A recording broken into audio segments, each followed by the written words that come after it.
নমস্কার বন্ধুরা, আমার আজকের একটা ভিডিওতে তোমাদের সবাইকে স্বাগত। আজকে টিপসের চ্যানেল ভিডিও না, আজকে একটা দারুণ স্বাদের একটা ক্ষীরের রেসিপি তোমাদের সঙ্গে শেয়ার করব। আমের সময় প্রায় চলে যাচ্ছে, তাই আম দিয়ে এক মুঠো গোবিন্দভোগ আতপ চাল দিয়ে অসাধারণ একটা ক্ষীরের রেসিপি তোমাদের সঙ্গে আজকে শেয়ার করব। বাড়িতে করেছি, তাই তোমাদের সঙ্গে ভাবলাম শেয়ার করে দিই। অসাধারণ খেতে, বুড়ো থেকে বুড়ো, বাচ্চারা যেমন চেটেপুটে খাবে, শুধু বাচ্চারা না, বড়রাও এই রেসিপিটা দারুণ সুন্দর করে খাবে। তো চলো দেখা যাক আজকে এই রেসিপিটা কী দিয়ে কীভাবে বানিয়েছি।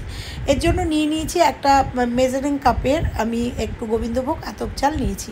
তোমরা এমনি আতপ চাল নিলেও হবে, কিন্তু গোবিন্দভোগ আতপ চালটা নিলে কী হয়, গোবিন্দভোগ আতপ চালের সুন্দর একটা গন্ধ আছে, সেই জন্য গোবিন্দভোগ আতপ চালটা নিলেই ভালো হয়। তো দেখো, আমি একটু গোবিন্দভোগ আতপ চাল নিয়ে নিয়েছি, একটা মিডিয়াম কাপের 1 কাপ মেপে। আর এটাকে ভালো করে ধুয়ে নেবো। আমি 2-3 বার ভালো করে এটাকে কচলে ধুয়ে নিয়ে জলটা ফেলে দিয়ে এটাকে আধ ঘন্টার জন্য ভিজিয়ে রাখবো, 20 থেকে 25 মিনিট। কারণ আমরা জানি যে আতপ চাল মানে এই গোবিন্দভোগ আতপ চাল ভিজতে কিন্তু খুব বেশি সময় লাগে না। তো দেখো, ভালো করে ধুয়ে নিয়ে এটাকে রেখে দেবো, দিয়ে এটাকে ভিজিয়ে নেবো। আর এর সাথে আমি কিছু কাজু, 8-10টা কাজু বাদাম, সেগুলোকেও কিন্তু ভিজিয়ে রাখবো। এই দুটোকেই ভিজিয়ে রাখবো। ভিজিয়ে রেখে আমি ফিরে আসছি। তো চলো দেখো, কাজুও নিয়ে নিলাম। আমার এখানে ভাঙা কাজু, তোমরা গোটা কাজু 8টা-10টা বা 6-7টা নিয়ে নিতে পারো। আর এদিকে আমি এটা চালটা ভিজতে ভিজতে এদিকে আমি একটা কড়াইয়ে দুধ দিয়ে দিয়েছি। আমি এখানে 500 মানে হাফ লিটার দুধ নিয়েছি। তোমরা চাইলে 1 লিটার নিতে পারো, কিন্তু আমি এখানে 500 নিয়েছি। তার কারণ হচ্ছে আমি এর মধ্যে কিছু মিল্ক পাউডার মেশাবো। আর তোমরা চাইলে এটা 1 লিটার নিলে তাহলে আর তোমাদের মিল্ক পাউডার মানে শুকনো পাউডার দুধ আর মেশাতে হবে না। এদিকে 2টো বড় আম নিয়ে নিয়েছি। এখনও আমাদের হিমসাগর আম আছে, তো আমি এই 2টো হিমসাগর আম দিয়েই করছি। তোমরা দেখতে থাকো, এরপরেও হয়তো একটা আইসক্রিমের ভিডিও আসবে, অসাধারণ একটা আইসক্রিমের ভিডিও, এই ম্যাঙ্গো আইসক্রিম। তো এটা ম্যাঙ্গো ক্ষীরটা তোমরা আগে দেখে নাও। তো আমগুলোও দেখো কত সুন্দর, আমগুলো এত সুন্দর যে এত কালারফুল আম যে আমার কিন্তু কোনো কালার এখানে ইউজ করতে হবে না, একদম পাকা আম। আর আমগুলো কি করে কাটতে হয় তোমরা নিশ্চয়ই জানো। এইভাবে কিউব করে আমগুলো কেটে নেবো, তাতে আমার এই কিছু কিউবও লাগবে, আর তার সাথে এগুলো তুলে নিতে কিন্তু অনেকটা সুবিধা। তো আমি আমি এইভাবে কিউব করে কেটে তুলে নিয়েছি। একদম খুব সুবিধা চাকু দিয়ে এইভাবে কিউব করে কেটে নিতে। তো 2টো আমি আমার লাগবে, এখানে বড় সাইজের 2টো আম নিয়ে নিয়েছি। আর এইভাবে কিন্তু তোমরা আমগুলো কেটে নিতে পারো, বা তোমরা বটিতে ছাড়িয়ে নিয়েও কেটে নিতে পারো তোমাদের সুবিধা অনুযায়ী। তো দেখো, আমি কিউব করে কেটে নিয়েছি। কেটে নেওয়ার পরে আমগুলোকে কি করব, একটা পাত্রে এই কিউবগুলো এরকম করে ছুরি দিয়ে দেখো এরকম করে কিউব কিউব করে তুলে নেব, কারণ এই কিউব আম আমার লাগবে হচ্ছে ডেকোরেশনের জন্য। তো চলো, এবার দেখো অনেকটা আম, 2টো আমি এখানে নিয়ে নিয়েছি। এবার একটা ব্লেন্ডার নিয়ে নেব। ব্লেন্ডার নিয়ে এই আমগুলোকে এই ব্লেন্ডারে প্রথমে আমি চালটাকে দেবো। চালটাকে ধুয়ে একদম শুকনো করে জলটা তুলে এই ব্লেন্ডারের মধ্যে দিয়ে দেবো। তো দেখো, পুরো চালটা এতক্ষণে ভিজে গেছে। আমি প্রায় 20-25 মিনিট বাদে আসলাম। আর আতপ চাল ভিজতে একদমই সময় লাগে না। বাড়িতে এটা করে দেখো, বাচ্চারা যেমন ভালো খাবে, বড়রাও কিন্তু খুব ভালো খাবে। এর মধ্যে কাজুগুলোকেও দিয়ে দিলাম, যতগুলো কাজু ভিজিয়েছিলাম সব কাজুটা দিয়ে আর এখানে দিয়ে দেবো 1 কাপ মতো দুধ, 1 কাপ মতো লিকুইড দুধ দেবো। আর এখানে দিয়ে দেবো হচ্ছে আমার পাউডার দুধ। আমি আমুলিয়া ব্যবহার করি, তাই এখানে এই 2 চামচ মতো আন্দাজ মতো একটুখানি পাউডার দুধ দিয়ে দিতে পারো, তোমরা আমুলও দিতে পারো। দিয়ে এটাকে ব্লেন্ড করে নেব। তো এই সমস্ত উপকরণগুলো ব্লেন্ড করে নিয়ে একটা পাত্রে দেখো ঢেলে রাখলাম। খুব স্মুথ একটা হয়েছে, লিকুইড হয়েছে, মানে পেস্ট হয়েছে। এরপরে আমগুলো দিয়ে দিলাম, কিউব করা আমগুলো ব্লেন্ডারে দিয়ে দিলাম। দিয়ে এই কিছুটা রেখে দিলাম মানে গার্নিশিংয়ের জন্য। তো দেখো, এটা দিয়ে এটাকেও ব্লেন্ড করে নেবো, এটাকেও একদম মিহি করে একটা ব্লেন্ড করে নেবো। তো চলো, আর এদিকে কিন্তু দুধটা জাল দিতে দিতে তোমরা দেখছো দুধটা কিন্তু ঘন হয়ে যাচ্ছে। এই সরগুলো কিন্তু আমি ঘষে ঘষে দুধের সঙ্গে মিশিয়ে দিচ্ছি, যাতে দুধটা একটু ঘন হয়ে যায়। এর মতো অবস্থায় একটু চিনি দিয়ে দেবো পরিমাণ মতো, তোমরা যেমন মিষ্টি খাও। আর আম যদি প্রচণ্ড মিষ্টি হয় চিনি একটু অল্প দিলেও হয়। তো তোমরা দেখলে 3-4 চামচ মতো চিনি, মানে হাফ কাপ চিনি দিয়ে ভালো করে এটা নেড়ে, দেখো ভালো করে এটাকে নেড়ে নেব। দুধটাকে কিন্তু আমি একদম ঘন করে ফেলছি, তোমরা দেখতে পাচ্ছ এরকম নেড়ে নেড়ে নেড়ে নেড়ে দুধটাকে জাল দিতে হবে। জাল দিতে দিতে ওদিকের কাজগুলো করছি আর দুধটা কিন্তু সুন্দরভাবে ঘন হয়ে যাচ্ছে। এই পর্যায়ে আমি দুধের মধ্যে এবার একটু মিল্ক পাউডার মেশাবো। তোমরা যদি 1 লিটার দুধ নাও তাহলে সেটাকে ঘন করে জাল দিয়ে নিতে হবে। যেহেতু আমি হাফ লিটার নিয়েছি, তো দেখতে পাচ্ছ এখানে আমি আমুলিয়া নিয়েছি এবং অল্প অল্প করে দিয়ে দিয়ে দুধের সাথে মিশিয়ে দিচ্ছি। একবারে দিয়ে দিলে কিন্তু দলা বেঁধে যেতে পারে। তো দেখো অল্প অল্প করে দিলাম আর এটাকে মিশিয়ে নিলাম। এতে কিন্তু দুধটা কিন্তু অনেকটা ঘন হয়ে গেল এবং খেতেও কিন্তু খুব টেস্ট হবে। মিল্ক পাউডার মেশালে পরে কিন্তু দুধের এই ক্ষীরের টেস্টটা দ্বিগুণ হয়ে যাবে। তো দেখো এইভাবে সুন্দর করে হাতা দিয়ে আমি সুন্দর করে করে নিলাম।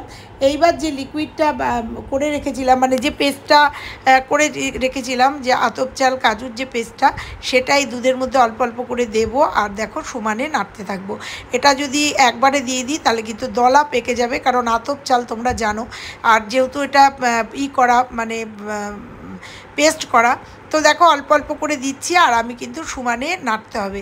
মনে রাখতে হবে এটা কিন্তু কন্টিনিউ নাড়তে হবে আর ফ্লেমটা কিন্তু একদম লোতে থাকবে, কোনো মতেই কিন্তু হাইতে দেওয়া যাবে না, কারণ হাইতে দিলেই কিন্তু এটা দলা পেকে যাবে আর দলা পেকে গেলেই কিন্তু এটা মানে এটা আর কিন্তু করতে পারবো না। তো দেখো ক্রমাগত নাড়তে নাড়তে নাড়তে আমি এটাকে একদম ঘন একটা মানে ঘন একটা জিনিস তৈরি হয়ে যাবে। তো দেখো সমানে নাড়ছি, নাড়তে নাড়তে এটা রেডি করে ফেলবো।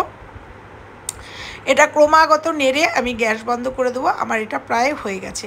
তো দেখো এইবার আমি এদিকে আর গ্যাসটা জ্বালিয়ে নেব, ওটা তৈরি হয়ে গেছে। এবার যে আমের পেস্টটা করে রেখেছিলাম সেটা কিন্তু একটা ফ্রাইং প্যান বসিয়ে দিয়ে সেখানে দিয়ে দিলাম।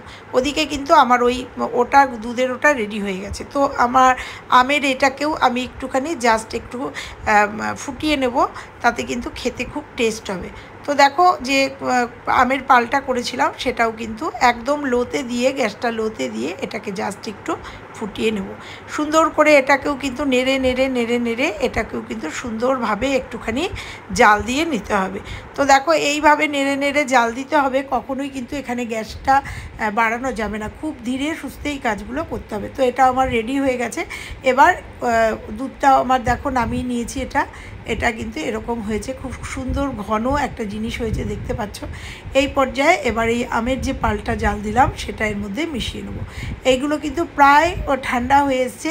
এখানে আমি একটু জাফরান মিশিয়ে রেখেছিলাম দুধের মধ্যে, গরম দুধের মধ্যে জাফরান দিয়েছিলাম কালারের জন্য। তোমরা স্কিপ করতে পারো, কিন্তু আমার কাছে সদ্য কাশ্মীর থেকে ঘুরে আসা জাফরান রয়েছে, সেই জাফরানটা দিয়ে দিলাম এখানে জাস্ট কালারের জন্য। তো এইবার আমি যে পালটা রেডি করে রেখেছিলাম সেই পালটা অল্প একটু দেবো, দিয়ে ভালো করে মিশিয়ে নেব। তো দেখো সুন্দর করে মিশিয়ে নেবো। আর দেখতে পাচ্ছ আমি কিন্তু এখানে কোনো ফুড কালার মিশাইনি, কারণ আমের কালারটা আর জাফরান যেহেতু দিয়েছি সেহেতু আর কালার দেওয়ার কোনো দরকার নেই, এতেই আমার খুব সুন্দর একটা কালার এসছে। তো দেখো এইবার আমি এই বোলটার মধ্যে ঢেলে নেব, পুরোটা এই বোলটার মধ্যে ঢেলে নেব, তাহলে আমার মেশাতে সুবিধা হবে। আর এই বোলটার মধ্যেই আমি ক্ষীরটাকে জমাবো। তো দেখো আমি পুরো কড়াইয়ের থেকে পুরো চেঁচে মুছে এর মধ্যে নামিয়ে নিলাম এই কাচের বোলটার মধ্যে। এরপরে দেখো ভালো করে আমি একটা খুন্তি দিয়ে সুন্দর করে আমি এটাকে মেশাবো। এইবার দেখো এইবার আমি এখানে নিয়ে নেব ফ্রেশ ক্রিম। এখানে একটু ফ্রেশ ক্রিম দিতে হবে, নাহলে কিন্তু এর টেস্টটা খুলবে না। তো আমুলের এই ফ্রেশ ক্রিমটা লোকাল দোকানে পাওয়া যায়। তো আমুলের ফ্রেশ ক্রিম থেকে একটুখানি এখানে নিয়ে নিলাম 2 চামচ মতো। নিয়ে দেখো এটার সাহায্যে আমি এটাকে ভালো করে একটু ফেটিয়ে নেব। তোমরা চাইলে এটাকে কিন্তু তোমরা হ্যান্ড বিটার মানে ইলেকট্রিক বিটারের সাহায্যে ফেটিয়ে নিতে পারো, কিন্তু আমি এটা হ্যান্ড বিটারের সাহায্যেই ভালো করে ফেটিয়ে নিলাম। তারপরে দেখো চামচ দিয়ে এটা একটু ধৈর্য নিয়ে এটাকে ভালো করে একটু অনেকক্ষণ ধরে ফেটিয়ে নিতে হবে। তো ফেটিয়ে নেওয়ার পরে এটাকেও আমি এর মধ্যে মিশিয়ে দেবো। তো দেখো এইভাবে এটাকে মিশিয়ে দেবো। এটাকে এই ফ্রেশ ক্রিমটা দিলে এই ক্ষীরের টেস্টটা কিন্তু খুব সুন্দর হবে, তোমরা করে দেখো একবার। তো ভালো করে এটা মিশিয়ে দিলাম। যদি ফ্রেশ ক্রিম তোমাদের কাছে না থাকে তাহলে এক্ষেত্রে কিন্তু তোমরা দুধের স্বরও এখানে মেশাতে পারো, মানে দুধের স্বর জমিয়ে নিয়ে এটা ফেটিয়ে নিয়েও সেক্ষেত্রে তোমরা এখানে 1 চামচ দুধের স্বর বা 1.5 চামচ দুধের স্বর কিন্তু এইভাবে ফেটিয়ে নিয়ে এখানে দিতে পারো। তো দেখো এটা দিয়ে দিলাম। এরপরে যে বাদবাকি যে পালটা রয়েছে আমের পালটা সেটাও দিয়ে দেবো। তারপরে তোমরা তোমরা দেখবে কালারটা কেমন আসছে তোমরা দেখতে পাবে। তো ভালো করে দিয়েই মিটা খুব ভালো করে কিন্তু এটাকে মেশাতে হবে। তো দেখো ভালো করে এটাকে আমি ওপর নিচ করে সুন্দর করে মিশিয়ে দিলাম। আর দেখতে পাচ্ছ এটা কিন্তু আমার সেই কন্টেনার যেটা নিয়েছি এটা কিন্তু প্রায় মানে একদম গলা অবধি হয়ে গেছে। তো এর মধ্যে এবার যে টুকরো করে রাখা আমগুলো ছিল সে আমগুলোকে মানে কিউব করে আমগুলোকে এর মধ্যে মিশিয়ে দেবো, কারণ আমগুলো যখন মুখে পড়বে না তখন খেতে অসাধারণ লাগবে। তো দেখো আর দিয়ে দেবো এখানে আমি কিছু ড্রাই ফ্রুটস দিয়েছি, যেমন আমন্ড কিছু কুচি কুচি করে রেখেছি, সে আমন্ড দিয়ে দেবো। কিছু আমের কিউব যেগুলো আছে সেগুলো দেব। আর কিছু দিয়ে রেখেছি ড্রাই ফ্রুটস, কিছু আমি কুচি কুচি করে রেখেছি, সেগুলোকে আস্তে আস্তে দিয়ে দেবো। দেখো পুরোটাকে এর মধ্যে মিশিয়ে দেবো। এরপরে ড্রাই ফ্রুটসগুলো এর মধ্যে দিয়ে দেবো। পেস্তা আছে, তারপরে হচ্ছে কাঠবাদাম আছে, এরকমই কিছু জিনিস আছে, আখরোট আছে, সমস্তটা আমি মানে করে রেখেছি, গুঁড়ো করে রেখেছিলাম, মানে গুঁড়ো না একদম করে রেখেছি, মানে একটুখানি কেটে কেটে রেখেছিলাম, তো সেগুলো দিয়ে দিয়েছি। আর দেখো এবার এটাকে ডিপ ফ্রিজে ঢুকিয়ে দেবো। এটাকে কিন্তু আমি পেঁচিয়ে ভালো করে ডিপ ফ্রিজে ঢুকিয়েছিলাম, সেটা তোমাদের আর দেখাইনি। এবার দেখো আমি ফয়েল পেপার দিয়ে পেঁচিয়ে সুন্দর করে মুখ আটকে ডিপ ফ্রিজে ঢুকিয়ে রেখেছিলাম। তৈরি হয়ে গেছে আজকের আমার ক্ষীর। অসাধারণ হয়েছে খেতে। তো আমি দুটো বেড়ে দেবো, বেড়ে আমি পরিবেশন করব। তো যারা খেয়েছে তারা বলেছে অসাধারণ হয়েছে, তোমরা বাড়িতে একটু করে দেখো, একদম মুখে দিলেই একদম গলে গেছে, অসাধারণ খেতে হয়েছে। তোমরা করে বাচ্চাদের বা বড়দের সার্ভ করে দিয়ে দেখো, খুব ভালো লাগবে।